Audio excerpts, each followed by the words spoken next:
বিশ্বনবীর সাহাবা আলকামার মুখ দিয়ে কালেমা বের হয় না। সুহাইবকে পাঠালেন, বেলালকে পাঠালেন, দুইজন যে আলকামার কানের সামনে কালেমা পড়ে, কিন্তু কালেমা বের হয় না। বিশ্বনবী আলকামার বউরে ডেকে পাঠালেন, ও আলকামার বউ, আলকামা কেমন ছিল?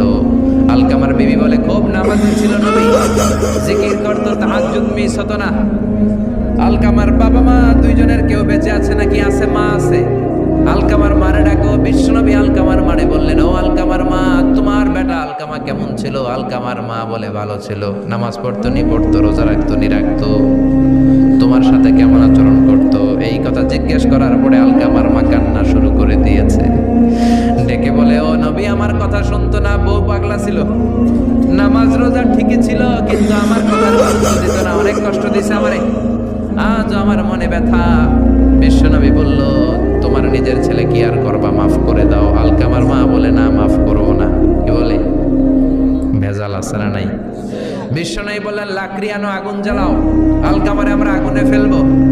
লাকড়ি আনা হলো, দাও দাও দাও দাও করে আগুন জ্বালানো হলো।